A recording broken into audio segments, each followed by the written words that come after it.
fertilidad de los suelos lo podemos entender como la capacidad de un suelo de mantener la producción de biomasa y de rendimiento de los cultivos.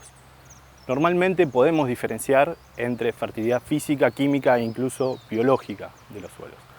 La fertilidad física la podemos entender, por ejemplo, con la capacidad de un suelo para mantener funciones básicas como la capacidad de aireación de los suelos, ese intercambio de gases entre la atmósfera y el suelo, como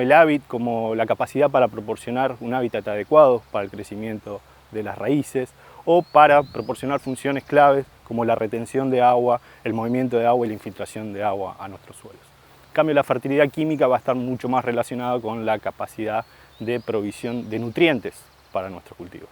Sin embargo, es importante entender que la fertilidad física, la fertilidad química y la fertilidad biológica van a estar íntimamente relacionadas y cualquier estudio de suelos debería estar contemplando un estudio integral que incluya tanto la fertilidad física como la química, ¿no? Por ejemplo, un suelo que esté degradado, que esté compactado, que pierda capacidad de aireación y capacidad de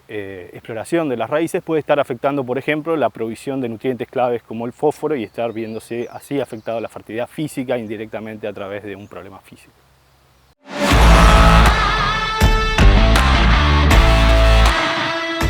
Para conocer entonces qué aspectos debemos tener en cuenta para la producción de maíz desde el punto de vista químico, deberíamos centrarnos sobre todo en aquellos indicadores que nos permitan contemplar la capacidad de un suelo para proveer determinados nutrientes, los nutrientes más importantes para la producción de maíz, como pueden ser el nitrógeno, el fósforo y en algunos aspectos el azufre u otras bases. Entonces, generalmente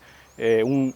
correcto estudio de la fertilidad química de un suelo pensando en la producción de maíz debería contemplar indicadores como el nitrógeno de nitratos hasta los 60 centímetros, ya sea determinado a siembra o en etapas posteriores, la materia orgánica y el nitrógeno orgánico como un indicador de la capacidad de provisión de nitrógeno en el ciclo, u otros indicadores como el nitrógeno anaeróbico que también nos van a estar hablando de la capacidad del suelo de proveer nitrógeno en el ciclo del cultivo del maíz.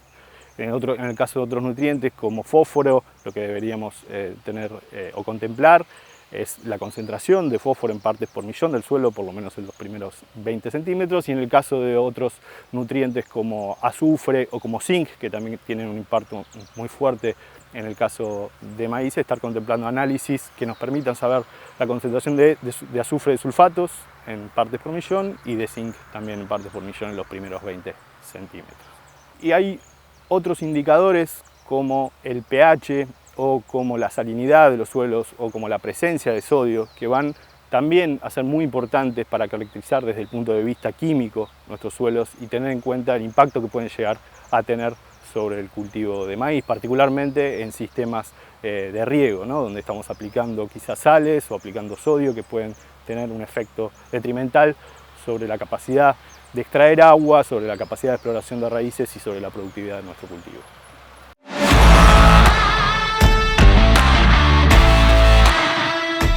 Para tener una idea del estado de fertilidad física, contamos con distintos indicadores del estado de salud física o fertilidad física de un suelo. Hoy contamos con una batería, con un set de indicadores como la resistencia a la penetración, que nos da una idea de la dureza del suelo y de la fuerza que tiene que ejercer una raíz por unidad de superficie para atravesar capas que pueden estar compactadas o no. La densidad aparente, que nos marca en cierta medida el grado de compactación de un suelo. La capacidad de infiltración de agua, la podemos medir a través de distintos métodos, desde un doble anillo hasta el uso de permeámetros de suelo, pero nos van a estar indicando cuán apto o qué capacidad tiene un suelo para infiltrar agua, muy relacionado a la capacidad de infiltración de agua luego de las precipitaciones tan necesarias para nuestro cultivo. Y contamos también con otros indicadores por ahí, como la cobertura del suelo, que van a ser fundamentales, sobre todo en ambientes subhúmedos a semiáridos, e indicadores como la estabilidad de agregados o macroporosidad. También contamos con indicadores mucho más simples para realizar a campo, test en el cual únicamente metiendo la pala podemos empezar a estudiar las proporciones de distintos tipos estructurales de suelo, como la presencia de estructuras laminares o estructuras masivas, que son un indicador que nos permiten analizar el estado de deterioro de los suelos. Cuanto más degradado o deteriorado esté la estructura de los suelos, empiezan a aparecer estructuras de tipo masivo, con poca porosidad, con poca capacidad de crecimiento de las raíces en ese tipo de estructura, o estructuras de tipo laminar, sobre todo lo que son los suelos con alto contenido de limo, los cuales empieza a ver afectados sobre todo lo que tiene que ver el flujo de infiltración de agua en sentido vertical.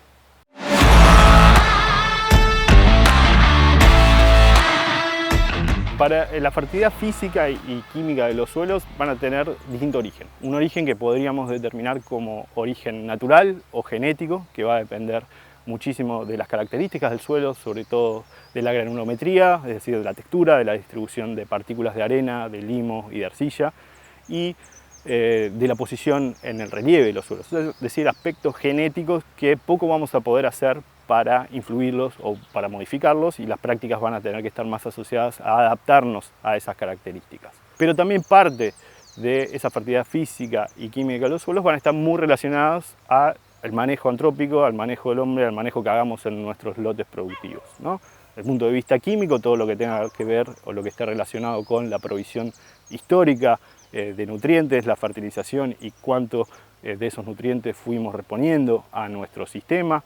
o cómo fuimos modificando, por ejemplo, los niveles de pH, de conductividad, es decir, la presencia de sales o de sodio por manejo, como podría ser el uso del riego. Y desde el punto de vista físico, con todo lo que tenga que ver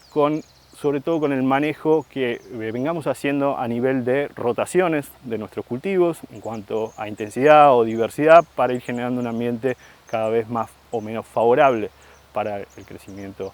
de nuestros cultivos. Y desde el punto de vista físico podríamos estar también incluyendo otros estreses de origen antrópico, como los laboreos de suelo, como puede ser incluso las labores de descompactación o desmalezado, que van a tener un impacto sobre la red de poros de nuestro suelo, o el impacto que pueda llegar a tener la maquinaria, las labores agrícolas, el pisoteo de las ruedas sobre nuestro suelo, que pueden afectar sobre todo los poros más grandes de nuestro suelo, los poros que van a permitir un rápido ingreso de agua y los poros que van a actuar como sitios de crecimiento preferencial de nuestras raíces. Esa fertilidad física y esa fertilidad química va a estar tanto relacionado a un origen genético como a lo que hagamos en nuestros lotes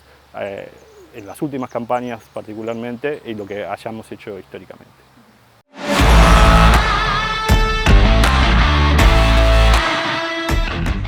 Y precisamente como hablábamos recién del efecto antrópico, podemos estar diciendo que el manejo que hagamos en nuestros lotes puede inducir procesos de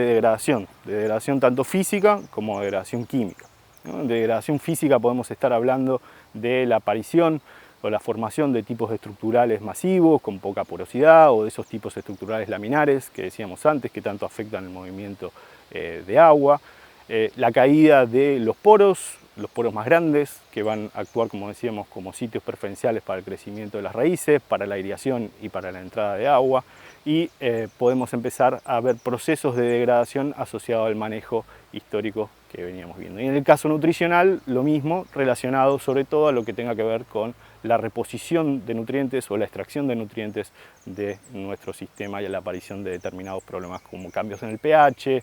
cambios en la conductividad del suelo, en la salinidad o la presencia de sodio en nuestro suelo. Bueno, lo que tenemos que entender es que las características y el estado de degradación físico y químico de los suelos no sucede en forma uniforme en nuestros suelos ni en nuestros lotes de producción. En nuestros lotes vamos a tener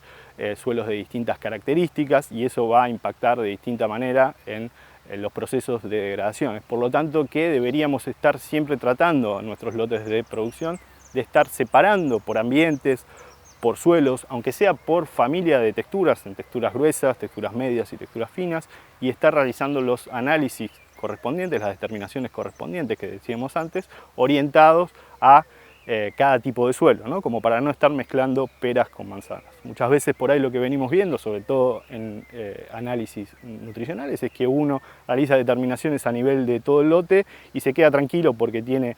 una alta provisión teórica de fósforo, pero se encuentra con que hay zonas de alta productividad que han tenido mucha extracción de fósforo, tienen niveles muy bajos de fósforo medido como partes por millón, y hay otras zonas en el mismo lote que presentan niveles por encima de los umbrales o de suficiencia, por ejemplo. Entonces es muy importante en ese tipo de análisis que hagamos separar nuestro lote según ambientes o aunque sea según tipo de suelo para realizar esas determinaciones.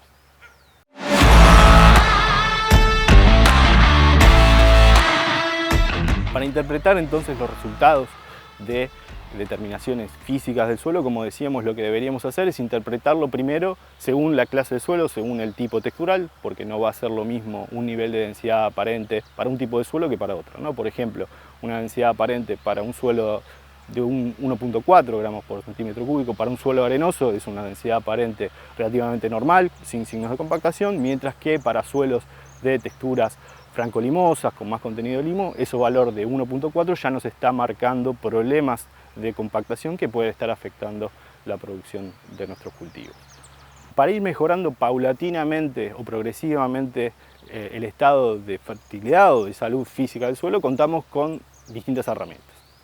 La primera herramienta y la herramienta básica es un diagnóstico y el monitoreo, es decir, saber dónde estamos parados. Si no sabemos dónde estamos parados, difícilmente podamos después realizar cualquier práctica de intervención. Y después hay que ser consciente que la modificación de los parámetros físicos del suelo son progresivos, son lentos y exigen de varias campañas para ir modificando esos parámetros. Y en ese sentido el productor cuenta con distintas herramientas que las podemos agrupar como herramientas de prevención o de corrección. Y herramientas de prevención nos referimos sobre todo a lo que tenga que ver con la rotación de los cultivos, la incorporación de cultivos de servicio, cultivos de cobertura, cultivos que realicen mayores aportes de rastrojo, de residuo, de raíces y vayan mejorando progresivamente el estado de la estructura del suelo y esa capacidad de aireación y de infiltración de agua. Y después todo lo que tenga que ver con aquellas medidas de prevención orientadas al control del tráfico o del tránsito de maquinaria, sobre todo en condiciones de cosecha, ¿no? Prestar atención a todo lo que tenga que ver con la condición de humedad del lote al momento de cosecha, con el ingreso de las tolvas a los lotes o no, para tratar de evitar un mayor pisoteo en nuestros lotes, con el control de la presión de inflado de los neumáticos, es decir, todas aquellas medidas que podamos tener en cuenta en el momento de cosecha, sobre todo para evitar que los suelos nuestros continúen compactándose o degradándose. Así como decíamos que tenemos medidas de prevención, después tenemos también medidas de corrección, que lo podemos llamar, como el uso de, por ejemplo, descompactadores específicos en los casos en los que diagnostiquemos la presencia de una compactación, como puede ser el uso de paratil, subsoladores que nos permitan revertir rápidamente, como si fuera una cirugía, la presencia de esas compactaciones, ¿no? Pero hay que saber que antes de realizar cualquier tipo de cirugía, cualquier tipo de operación, por decirlo de alguna manera, esto debería estar acompañado de un correcto diagnóstico para no estar generando un problema mayor del cual teníamos.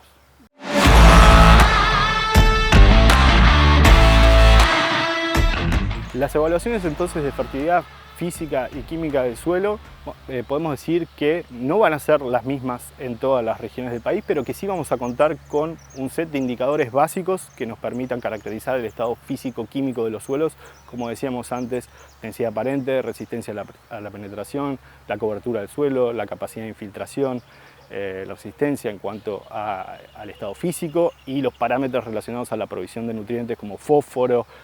azufre, materia orgánica, nitratos para lo que es el estado químico, pero debemos entender que así como tenemos variabilidad dentro de las distintas regiones y tenemos variabilidad dentro de nuestros lotes de producción, va a haber indicadores que van a ser más sensibles en determinados tipos de suelos que en otros, ¿no? Por ejemplo, la presencia de ese tipo de estructuras laminares que decíamos antes para cuantificar la degradación van a tener o van a ser muy importantes en suelos con alto contenido de limo. En cambio, si nos vamos ya a zonas de producción de maíz como Entre Ríos, vertisoles con una alta presencia de arcilla o suelos más arenosos hacia el oeste de la provincia de Buenos Aires, sur de Córdoba o norte de La Pampa, esa presencia de estructuras laminares tiene un menor peso. Al haber menos limo empieza a haber menos de ese tipo, formación de ese tipo de estructuras laminares y ese tipo de indicador empieza a tener menos relevancia. Y lo mismo desde el punto de vista químico. Hay zonas de nuestro país donde el fósforo es normalmente deficitario, como decíamos, Entre Ríos, en suelos más arcillosos o del norte de la provincia de Buenos Aires, o suelos que han tenido una larga historia agrícola, mientras que hay otras zonas como puede ser Santiago del Estero, Chaco, el norte de la provincia de Córdoba, en lo que normalmente nos encontramos con una alta provisión de fósforo. Pero como decíamos antes, es importante tener en cuenta que incluso en esas zonas de alta provisión de fósforo podemos encontrarnos dentro de un lote con situaciones, con ambientes, con suelos con bajos contenidos y otros con altos contenidos. Más allá de las diferencias entre regiones, siempre prestar atención a las diferencias que podemos llegar a tener en nuestros lotes de producción por la presencia de distintos tipos de suelos, sobre todo relacionados a la altimetría, al relieve y a la textura de los suelos.